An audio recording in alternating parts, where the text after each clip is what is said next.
nobody stopping me. That's how it go when you pay for them shows and you study that pimp biology. Love for the field now. 13th, 2019, and it's time for your Copious Raw review. What's going on, everybody? I'm your boy DEADONDAVE, of course. And we're here. We didn't do the Raw review last night, and mainly because I felt like dog shit. And not that I'm feeling too much better this morning, but the reality is I wasn't going to do the Raw review when I woke up. I decided, hey, what I'm going to do is I'm just going to take all the thoughts that I had and just do a quick video.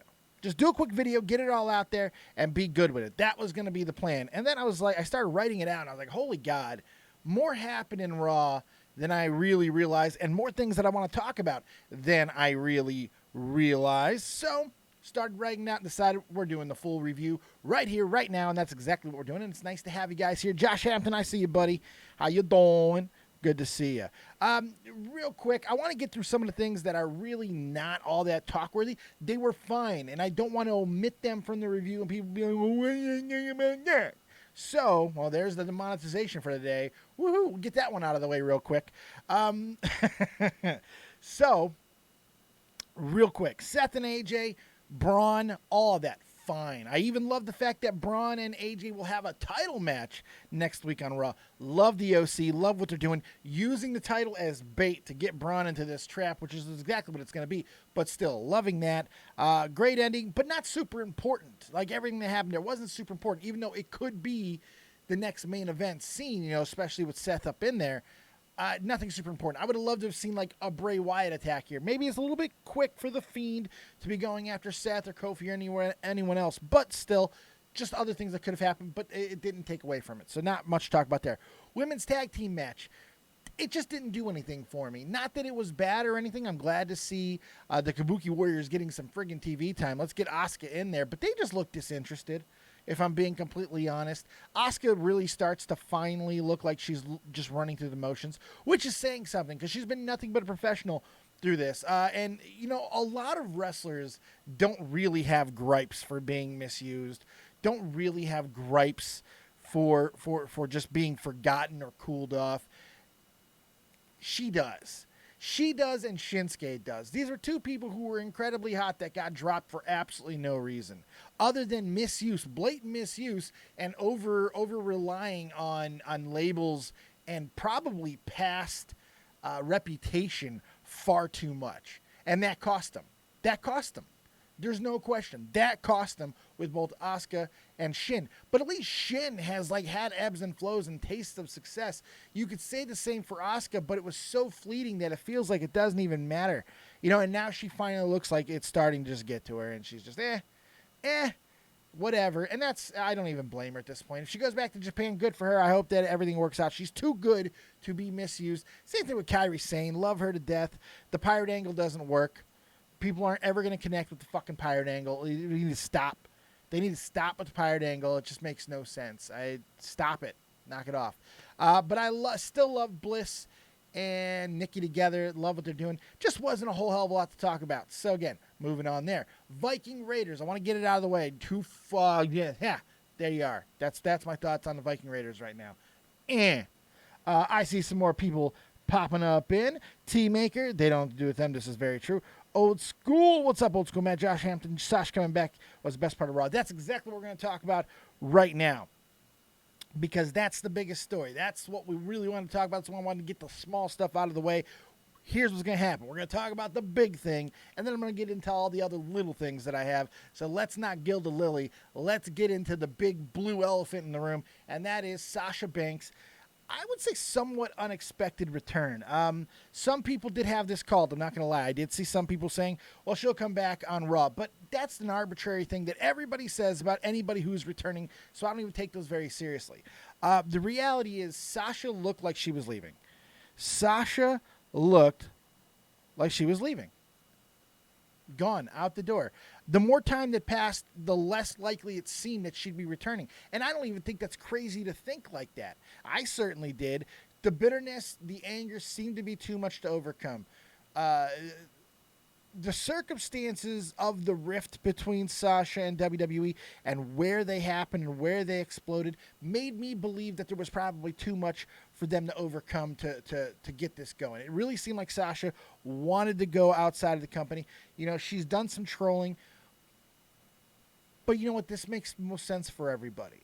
It really does. It makes the most sense for Sasha, who has been put on a pedestal by WWE. Now, granted, taken down very quickly at times as well. But don't ever forget how many titles she's won, how many opportunities, at the forefront of how many revolutions that woman's been at the forefront of. And it's all well earned.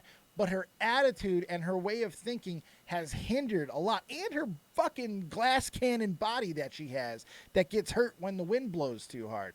Those two factors factor in way too more. So before we get into her actual return and the shocking things that happened, before that, I want to just really quick talk about what Sasha tweeted out. And I think it was either this morning or last night, but I really enjoyed one line of it. She said,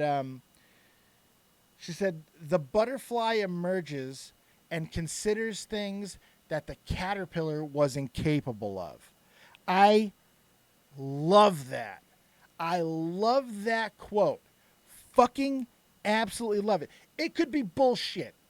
It could be bullshit, but there is so much depth and meaning into that. Look, she went into seclusion for months. This is what I'm going to give Sasha Banks major credit here, okay? And I don't always do that when she goes on her little fucking baby rampages and everything, okay? But I'm going to give her credit here. This woman has had start and stops. This woman is incredibly talented. She's frustrated with her body. She's frustrated with WWE. It happened, all this shit was happening at WrestleMania, the biggest time of the year, with her best friend Bayley. All these things. It's just all the stuff. Losing titles, all this stuff. It got to her too much to where she decided to take some time off. In that time off, she was probably being thrown offers by AEW, angles I would even fucking consider, ways to stick it to WWE, ways to make this hurt as much as possible, because I think for a time she felt she was going to get her release. And then she realized something. I think after the first month or two, when she made a couple little remarks and all that stuff, on Twitter, just small little things that following and unfollowing and all that, I think she thought it was going to be more effective than it was. But the reality is WWE just continued to roll on. The women's division continued to roll on and arguably got better. It's like, so you have that factor. So Sasha starts understanding that the WWE stops for no one. Then she has to start considering other things as well, about how long WWE might make her sit, because she's technically breaching her contract right now, and we've seen them add time to people's contracts and just make them sit out, in some cases an entire fucking year. So Sasha's starting to think about that aspect. Then she starts thinking about the new hires, maybe the new direction, the fact that things are getting more edgy. Maybe if she starts playing ball in the right way, WWE will fucking embrace her. They obviously love her. They know the crowd reacts to her. She's a big merch seller, so why wouldn't they love her? So let's all work this together. So I love the fact that she went into hibernation, cocooned herself with realizations of things that were happening, and outblossomed this brand new butterfly that now has perspective because she went through the transformation and realized things that she couldn't possibly have before. I fucking love that. Love it. Now let's get to the actual return, because Natalya comes out in a sling, and I was just like, fuck. I was like, oh, God. What's going to happen? I did think there was a possibility of someone beating her up, but I also thought it was a possibility that she might be retiring. What I wasn't considering was her to start talking about her father, and I didn't know it was the 1-year anniversary. Now, I want to make this really clear. I don't always like or appreciate death angles, especially when they're real and they're still somewhat new and all that type of stuff. I don't always appreciate them, but I very rarely talk against them. You shouldn't do this because it's immoral. No, because I don't believe that. Wrestling is transcendent, and these athletes, these superstars, these actors, they get more leverage than you think, especially with stuff like that. I do believe if Natalya did not want to be a part of the angle, she would have been a part of the angle. She wouldn't have brought up her father. I do know they are close, Natty and Sasha. I believe they are pretty damn close. But Natty's supposedly close with everybody. Everybody loves Natty. There's no question. Everybody loves Natty. Now, Sasha coming back is tricky in its own right. If you're going to bring Sasha back, you want to try to avoid the spoilers. You also want to try to avoid the possibility of predictability. And most importantly, and this is why I don't agree with what Old School Matches said about having Sasha attack Bayley, you don't want to put someone in the same situation that they were in where the problems already happened. So move on from it. Bayley and Sasha will always be there. They're going to need each other down the line. I think right now, with the 4 women, 4 friends, Charlotte doing her thing, which looks like it could be a legend killer thing. I'm not sure. She might be going on a different route and just taking on legends and stuff, which I think would be awesome because she could always come back to the titles. Then you're going to have, Becky, Sasha, and Bayley, probably going between these 2 brands and becoming champions at different times and hopefully elevating new competitors along the way. But you're always going to have the ability to put them back together. You know what I mean? So after Sasha has this breakdown or time to think or whatever we want to call it, going on timeout, whatever the fuck it is, she goes to put her back right with Bayley, I think is a failure. I think it would be a failure. For one, it would be expected, and WWE would get lambasted for that. This was unexpected. Her to attack Natty was unexpected at the very least.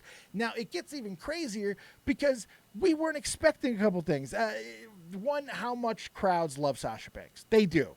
People can complain about Sasha Banks. I do too at times as well. But goddamn it, do people love her, and people love that goddamn theme music, and they react to her and react every single time. So that was pretty damn cool. But the whole angle with the father, which I don't think was necessary, although I think it worked, but it only worked because of the crowd. It only worked because of the crowd. It's the only reason why it even worked was the Canadian crowd were Canadian cunts. It was they booed and laughed at fucking Natty as she's pouring her heart out that gets beat up by a returning friend and all this stuff. And just like, holy shit. Oh my God, it was unreal. I love that Becky then comes out to save Natty to get beaten down by Sasha as well. The beatdown was great. By the way, everybody can fuck off with the alternate angle shit of showing shots that may have hit the back of of Becky's head. First off, I'm not sure that they hit the back of her head. And if they did, it's that leverage part where it really doesn't do much. The way that she was swinging, if it was hitting the back of her head at all, which I'm not even 100% sure it was, because it's such a quick whiplash, and from that angle, it's kind of hard to tell. But even if it was, it's not the same as Cody. God, I fucking starting to hate Wrestling Inc. I'm starting to hate WrestlingInc.com. I'm starting to hate a lot of these dirt sheets because all they're doing is just throwing one fucking. It's almost funny at this point because we live in this fucking era of fake news now, right? And Mark Middleton, who I'm pretty sure probably wrote the article that I read this morning that had absolutely no fucking sense to it at all because he writes these all the time. It's anything that could be somewhat negatively spun against WWE, they throw it out there. It's fucking crazy. It's just unbelievable. I have no idea why they continue to do it. Josh, keep your questions for the end, my friend. Please, please, please. I derail enough, for the both of us. But yeah, the whole thing's crazy. Anyway, back to Sasha Banks. The return was even more special because of the fact that blue's my favorite color, motherfuckers. Yes, that means something to me. I love the blue. Loved it. When she came out, I was saying out loud, I was like, my God, that looks like a wig. Because I knew, and this is one of her trolls that she has done on the internet recently, she dyed her hair back to the color of when she was Mercedes. She started playing with those colors again, and it got people talking, about the possibility of Mercedes driving her way into AEW and stuff like that. But it was just a troll, and I saw the wig, and I knew something was off right there. I mean, look, Sasha's not coming out if she's not attacking Natty in the first place, because if Sasha's returning, it's not to do the same Sasha Banks angle. So it's not like it wasn't completely out of the ordinary there. We knew it was going to happen. But the wig was cool. The reveal of the blue wig, I just loved it. I really did. I love the theatrics of it. I thought it just worked. It was really cool. You know what's not working for me? The goddamn 2 likes in the chat. Hit the rest of the goddamn like buttons. Come on, hit that like button. What's wrong with you people? You say you love Dave. You say you want these shows. Well, support the motherfucking things. Hit the like button, you lazy sons of bitches. Anyway. I love the Sasha Banks angle. I want to know what you guys think, so hit me up. If you're here right now, tell me what you thought of Sasha Banks angle, what you liked about it, what you didn't like about it. Who would you rather have seen her? Some people said they'd rather have seen her attack Bayley. Do you think that the Natalya angle with the father was unnecessary? Do you think it was crass? What do you feel about death in wrestling to begin with? Should it not be considered? Does it matter that this is an actual person? Her name's Natalya Neidhart. You know, she does the reality television show. She did it with her father. It's a big part of it. It's not like just some random wrestler with a family member died and they used it. He was part of it. He was part of Total Divas. Jim was part of Total Divas. He was part of the WWE family, you know? So to me, I think that for me, it alleviates any ick factor. Just for me. Anyways, let's get into the rest of the things that I liked about Raw and all that good stuff, and then we will take your calls, questions, comments, concerns, hopes, dreams, quips, quotes, likes, loves, and all that stuff you want to jump into the Discord. Hi, Oko. What's going on, buddy? I like almost any angle with Banks as heel. She's so good at it. Yeah, and that's a big thing, too. They kept Sasha in this face role because she's such a good promoter. You know, she does the commercials, which they like to have the faces in a little bit more. Sheamus, you know, more of a face when he was doing those commercials he was doing for the phone stuff. Same thing with Sasha. The same thing with a lot of people who are doing them. It's easier to come across. But at some point, you got to use these people to their full potential. And now with Sasha's not getting any younger. She's starting to get up there a little bit. I don't think she's anywhere close to 30 yet. I would say she's around 27, 28. Somewhere like that, maybe. I'm not sure. I have no idea how old she is. I remember back when I was doing Cronin, I was shocked at how young she was.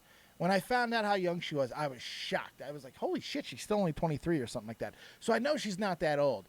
But she's starting to get to that age where it's got to start happening if you're going to go to those levels. Yeah, it can't be easy when you see someone like Charlotte, you know, who is your peer. You know, not only your peer, but your running mate. You're always going to be compared to her. And to seeing the things that she's getting able to do, it's pretty damn cool. You know, Charlotte's been able to do some pretty damn cool stuff over the last year or so.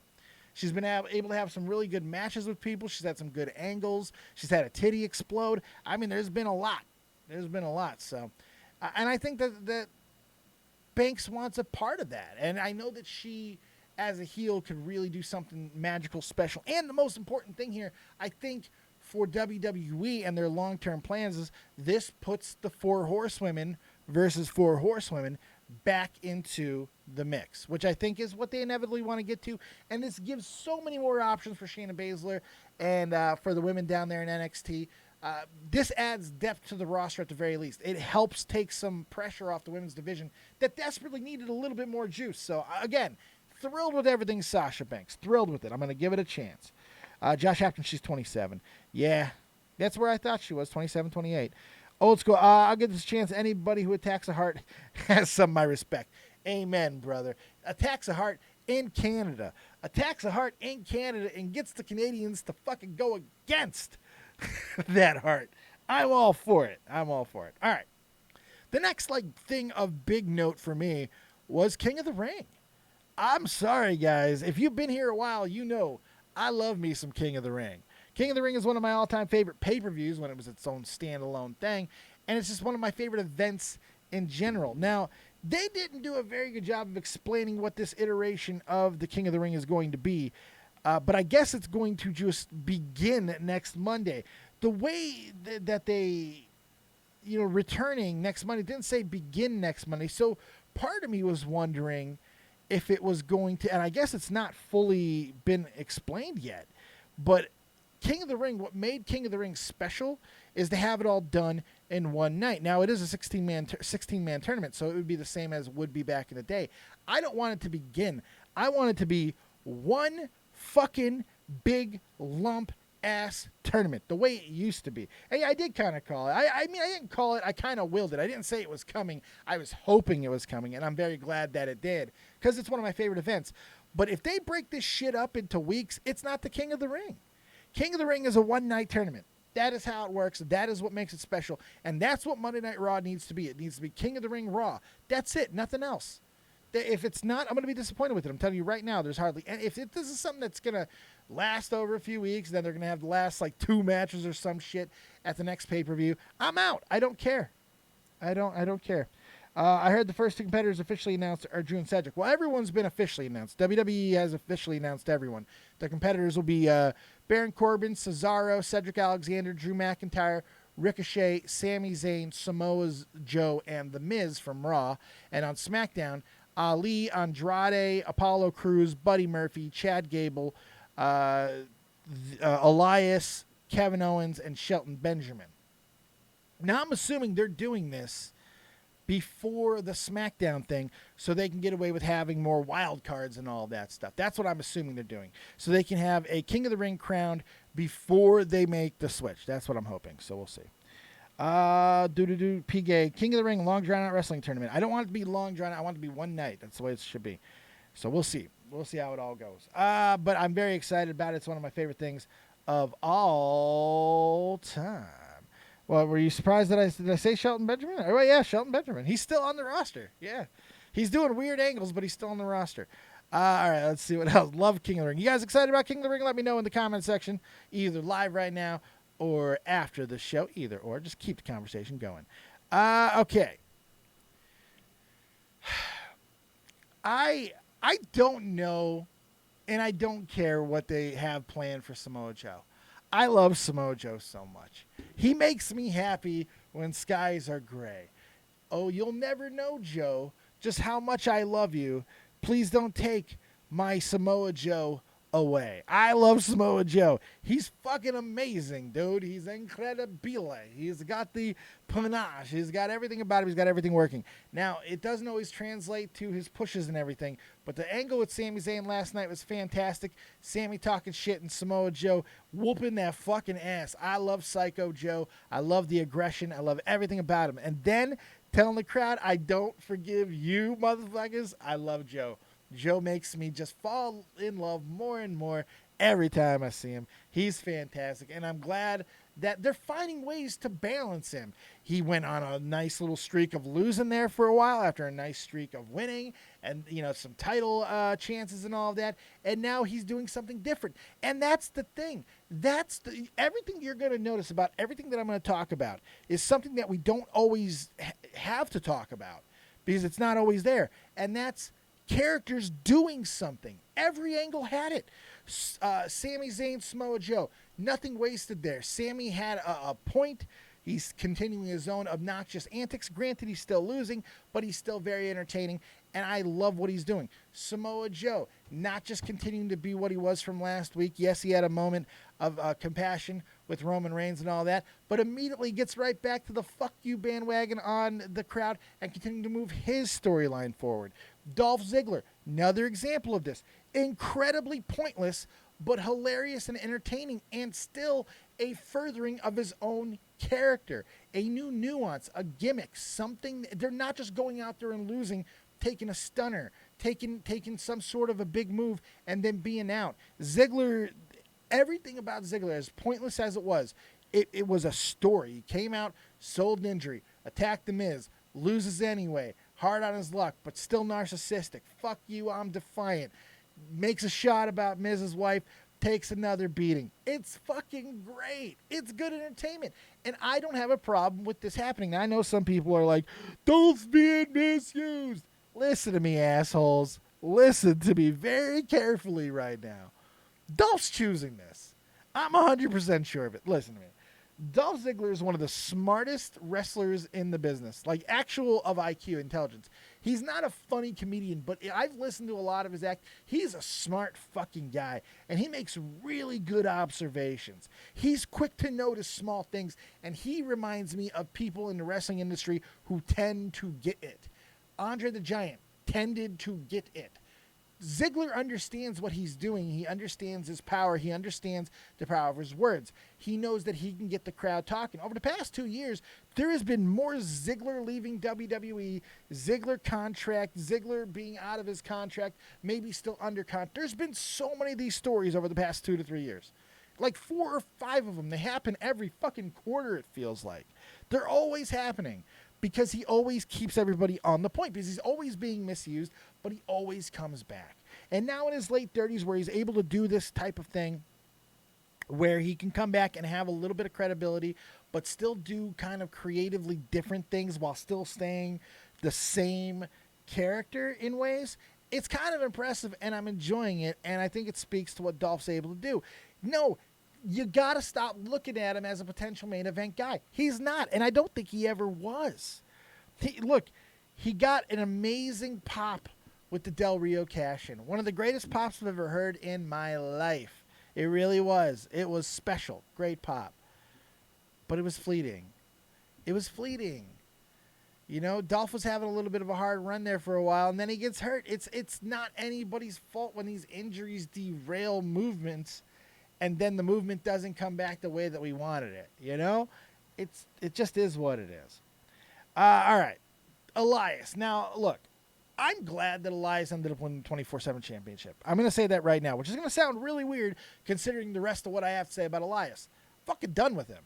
I'm done. I don't care. I'm tired of it. I'm tired of Elias. I'm tired of his fucking his mediocre guitar playing. I'm tired of his fucking kimonos. I'm tired of his stupid man bun. I'm tired of everything. I'm tired of the same jokes. I'm tired of the same fucking lyrics. I'm tired of the same cheap heat, and I'm tired of his non-stop terrible fucking wrestling ability. He sucked at NXT, he is sucked up here, and people fucking still gave him the goddamn benefit with his walk with Elias. I didn't understand it. I never got why people fucking got into it. I started to get into it myself a little bit. Quickly fucking realized that it was a mask for just incompetent goddamn. They don't know what to do with him. He's not good at anything. They thought they were giving him a dead gimmick with this fucking, give him some time, he'll get booed out of the building. For some reason, the idiots fucking ate it up, and I have no idea why. No idea why, but I never understood why everybody went, feed me more. But remember, feed me more never meant that Ryback was over. We know that far too fucking well. And it's the same thing with me with Elias. There's nothing there. There's nothing there. But still, because of the situation with the 24/7 title, the use was just so well done last night. The use of it, like, they're getting really clever in how they're bringing out our truth. Now, look. I don't like that it's interrupting matches and all that, and this whole thing with the Revival is just fucking bizarre, to say the least. I'm going to talk more about that. But I have no issues with Elias getting the belt, because at least it's something a little bit interesting to where maybe he's not just throwing in the towel and just throwing up his hands, you know, and saying, "Ayo, fuck this place." So, you know, it's none of that. But it's going to be interesting to see where it goes from this point, because do you keep him as the champ? And if so, what is he going to do with it? He's a bigger star, right? He's not one of the guys. He's not EC3. You know, he's not one of the guys who's running around. He's someone a little bit, you know, of more status. And the Revival winning for a moment was kind of cool. But I want to talk about the Revival for just a second. I want to talk about the Revival for just a moment. There's been a lot of back and forth on what's going on at the Revival. The Revival have been very clear on Twitter. They're not happy. When they're not happy, they make it very obvious. They let everybody know. And they start their flirting with AEW and all of that once again. I think it worked a little bit, and it got them their title opportunity. It got them the titles. And I think they kept playing the same card. I think that no matter what, even when they were champions, they continued to bitch, and I think WWE finally got tired of it and said, "All right, motherfuckers, you want to be buried? We'll show you buried. We're going to interrupt your goddamn rinky-dink tag team match, then we're going to let you pin a fucking 24/7 champion, and then we're going to embarrass you by taking it right back off of you. Enjoy, motherfuckers." So, yeah, I think the Revival did this to themselves 100%. They really did. But, you know, we'll see what happens when they go into AEW. I think there might be a little bit too much smoke of the Revival's ass anyway. Yeah, I like them too. I love their tag team chemistry and the things they do. But at the same time, I don't know, man. They're undersized, and they do get very repetitive. They do kind of rely on the anti-spot, you know? In Young Buck matches, we have the big spots, you know, the super kicks, the high-risk maneuvers. With the Revival, it's about timing and nuance, but it's all the fucking time. So when nuance is done ad nauseum, is it nuanced anymore? I don't think it's nuanced anymore. When you're constantly running under the ring, when you're constantly making sure that you're dragging your, it's not nuanced anymore. It becomes repetitive, and it starts to kind of, I think, chip away at your mystique a little bit. I don't know. We'll see. Let's see. Dark Ops. What's going on, buddy? Dumb fans giving Vince ideas of overexposing the Fiend Bray Wyatt. Yeah, most of the time, luckily, Vince doesn't really hear most of the things that people are saying. People are stupid anyway. Dark Ops also says, blue hair heel Sasha Banks needs to be in SmackDown on Fox. Disagree. Keep her away from Bayley. And I don't care that she has blue hair. I like that whole, you don't have to just color coordinate her. You know, like that's not a reason enough for me to put her on SmackDown, which I'm sure she'll still show up. AEW bluer than blue, sadder than sad. Sasha Banks is back in WWE. Yeah, and it was. I'm glad. Like I said earlier, I'm really go back and listen to all the things I said about Sasha at the beginning of the show. But my favorite thing that Sasha did with everything was her quote that she put out on Twitter. Love it. You know, she said that the butterfly emerges and and considers things that the caterpillar couldn't before. Love it. Love the quote. That was really good. All right. Let me get that out of there so I don't overlap it. Sorry, just looking through my notes. So 24/7 championship overall, didn't have a problem with the use of it. In fact, I really like the use of it overall. But R-Truth up to what, 12, 13, 14 title wins now? I don't know. They're going to have to start figuring something else out with this a little bit. But I'm not tired of it yet. And that hopes that Drew wins King of the Ring. I did too. I could see him and Kevin in the finals. All right. Talked about Dolph, talked about Elias, talked about Samoa Joe, talked about King of the Ring, all that good stuff. Andrade, probably the most impressive and the guy who gained the most last night, besides Sasha Banks, of course. Andrade, 2 out of 3 falls sweep of Rey Mysterio. Legendary Rey Mysterio, and Andrade has had his number as of late. Rey is another one. He's getting up there in years, and they're starting to tease the retirement storyline. I don't know what they're actually going to do with him. From what I understand, he's still under contract for a while. I'm wondering if he's going to end up going to 205. You know, I'm wondering if that's a possibility. I'm wondering if he's going to try and once again shoehorn his son into the wrestling stuff. I don't know. I don't know what they're going to do, to be completely honest. But I love that they will gamble with the equity of an established star like Rey, especially because he is Rey Mysterio, because he is this Mexican icon, to put over a younger, super incredible rising star in Andrade. And I put this out on Twitter last night, but I want to say it here too, because I've been racking my brains since Andrade debuted on NXT, and even some of his stuff in Mexico, because I have known about Andrade for a while. And I've liked him, but I can never put my finger on exactly who he reminds me of. What mold is he in? And I thought maybe it was because he didn't fit a mold, because he is so wonderfully equipped with the size that he has. He has decent size, not fantastic size, but he's wide and he's strong, and he's got this unique strength and movement ability. He's fast and agile, and he could do high flying moves, but he doesn't rely on high flying moves. He could walk the tightrope of, he's a day walker in essence. He's able to just be the best of both worlds, and he always has this aura of violence around him. Like, you look at his facial expressions, he's almost manic at times. He almost has this ability to just come alive with violence. And you know, whenever he's around, he's going to hit harder than you. Things are going to look stiffer. Reminded me of AJ Styles, but not exactly in the right way. Just that bulldog mentality. But because it was an aura of violence, it changed who I thought about who he was. And that's when it kind of clicked, when I started thinking about the natural charisma that he has too, and the fact that he could still have this aura of charisma and aura of violence without speaking a lot. That was what was making it difficult, because I was trying to have those words be the gap filler. And here's the reality: you don't need them, because it's very simple who he is. There is a perfect mold and fitting for Andrade. He is the Macho Man Randy Savage. When the Macho Man was in his prime, and even when he was out of it, his movements and his ability to be able to run around the ring and jump from the outside to, from the top to the bottom, and do these really athletic things that white muscular dudes simply weren't doing in the 80s and 90s. But he had that ability to be the quicker, type of wrestler, but he always had that aura of violence about him.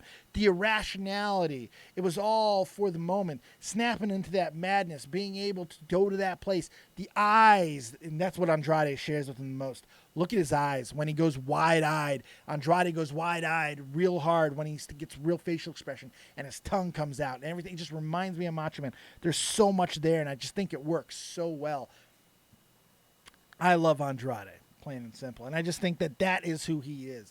That is a high fucking praise. And the fact that he has Zelina Vega helps so much. Because she is one of the best managers that we've had in wrestling in a long, long time, man. She gets it. I absolutely love it. All right. Street Profits. Street Profits, they are serving purposes. Yeah, and this, again, shows once again that everybody who was on camera last night, they had something that they were doing. They were their gimmick was present. They were adding a nuance to their thing. The Street Profits have basically become the host of Monday Night Raw, and while I was annoyed by it at first, I'm starting to come around to it now. I'm starting to like it a little bit more. And yeah, I'm going to be real with it. Part of it's because of that incredible performance that they put on in NXT. I believe in them more. I look at them more and I take them a little bit more seriously now. And I'm liking what Montavious. I still want him to bring it down just a little bit. And I really do like D'Angelo. I like that they're kind of doing this party boy, gimmick that I'm just going to call them the Black Bros at this point. I'm loving it, though. It's really fucking something special. It's working. I'm not ready to see them go yet. I love that fans are not fans. I love that other wrestlers are interacting with them for like no reason. Like Sammy came up to them and it started a storyline with Samoa Joe. I love that everything is having purpose on Monday Night Raw. This is what we want to see. This is good shit. Drew and Cedric, next thing, real quick. We only got a couple things left here. Drew and Cedric really impressing me with their chemistry together. Surprising chemistry. You wouldn't think the two guys who are so different in so many ways would have as good as chemistry as they do, because big guys and little guys don't always. And Drew's huge, man. Drew took a fucking Spanish fly last night. Drew impresses me so much, man, and I am so glad he's not doing what everybody else is doing. I'm glad that he is not being a bitch about not being used properly. I think he gets it. He knows what it's going to be. He knows what he's going to do. He knows that the future is very, very, very much bright for Drew McIntyre, and he's biding his time. He understands what patience means now, and I like that. On the final thing, and this may seem like it's minor, maybe it is, Rude versus No Way Jose. You know why I liked it? Because it was just a classic, no reason, time filler match between two guys that had no reason to be there other than one was a hometown guy. And I'll tell you why I had no problems with it. And in fact, I kind of miss these matches because it's not the same as the Viking Raiders squashing some two idiots. These are two guys who are on the roster. Maybe we forgot about them. Maybe we don't care about them. Maybe we even think they suck. And they're out there with Bobby Roode being a hometown guy, getting his intro, and then boom, having a quick little match, cooling it down, but also, cooling the storylines down while still keeping the crowd hot. That's what they did, and that's something that I think is sorely missing from professional wrestling. It used to happen all the time. You don't get it anymore.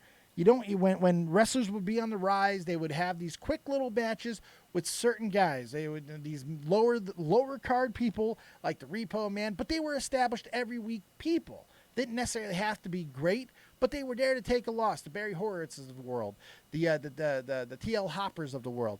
They were characters, and it's the same thing with No Way Jose. He's a character there, established that people have sort of connected with at times, so he still can take a loss like that and have some sort of meaning when it's properly positioned with someone like Bobby Roode, who is coming back home, who desperately needed a victory as well. Didn't hate it at all. In fact, I really do believe it's something that is desperately missing from professional wrestling. And there you go. So overall, the thoughts on Raw are real simple. Strong, well-written show. Organized, concise, nothing overlapping onto each other, taking things away from segments. Everything that was just flowing the right way, made sense. Nothing wasted. I don't feel like anything was wasted. Maybe not everything was perfect, but nothing was wasted last night, and I really enjoyed it. I enjoyed Raw. I had a lot of fun. The 3 hours went quick. You don't complain about the 3 hours when they go like that. And if WWE can simply continue this, the ratings are going to go up.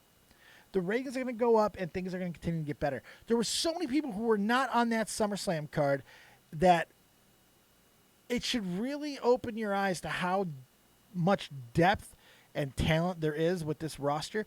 And now we're starting to get a couple of guys that are starting to do something. There's a few guys starting to move that needle in an interesting way. Montavious Ford probably being at the bottom of that list. He's starting to get a little bit of movement. People are like, oh, I'm noticing some Rock tendencies with him. Oh, boy. Ricochet, with his physical ability, starting to move that needle a little bit, getting people talking. The OC, with AJ Styles at the helm, with this heel persona, starting to really move that needle again. It's that character that's coming out. Sasha Banks stripping away the red hair for the new persona, this new butterfly that has emerged from her cocoon from years of learning the lessons that she needed to do. Starting to move the needle. You got Bray Wyatt and The Fiend. These characters are starting to get people interested. Brock Lesnar taking a different approach than arguably for the last 4 or 5 years and working maybe the best match at SummerSlam. These are differences. Major swings in the product. Huge, in my opinion. They're blueprints for long-term success. It's nothing yet. There's nothing yet to get too excited about, but there's movements. There's beginnings of what you want to focus on. It's not all about those big spots in the wrestling matches. We had some great wrestling matches last night too. But it's the stories. It's the character developments. The Roman Reigns thing, which I do think they played too many times last night. I do. But they're constantly moving forward. With Buddy Murphy last night on the pre-show getting attacked by Rowan, to Buddy Murphy demanding a match with Roman Reigns and him subsequently accepting for SmackDown tonight, making SmackDown impossible to miss. Are we going to get that big reveal tonight? Is Bray Wyatt, who did have a feud with a SmackDown guy in Finn, did we not see Bray last night because he's a SmackDown guy? Who is he going to target? There's interesting shit that's happening, and I'm just happy to be able to say that we're getting it. The changes are happening. They might be small now, but it feels like it's going in the right direction. Maybe I'm wrong. Maybe I'm crazy. Let me know what you guys think. I want to know. And now, by the third time playing the Roman clip, I wanted to choke the interview. Yeah, they still are bad about shoving stuff down people's throats. But here's the thing. I didn't hate the footage because it was so good. I love the angle so far. So, again, it doesn't bother me too much because I actually do like it right now. So, all right. It doesn't look like anyone's in the chat, so I'm going to go ahead and close down the Discord. I do appreciate you guys hanging out with me this morning. Final ratings, final thoughts. That's what I want from you now that we're going to get out of here because you're getting a review sandwich. So we're going to start the day with the review here. Oh, I don't like that. Did you hear the voice start to go? Start the review here in a couple of hours, maybe even sooner. We're going to go to Twitch and play some Pokemon. And if I'm not completely destroyed and if SmackDown really gets my dick up pumping, we're going to be finishing that sandwich with a live SmackDown review tonight. So thank you guys so much. I do greatly appreciate you being here. Dark Ops, I'm not sure if Eric already takes over as SmackDown. He did.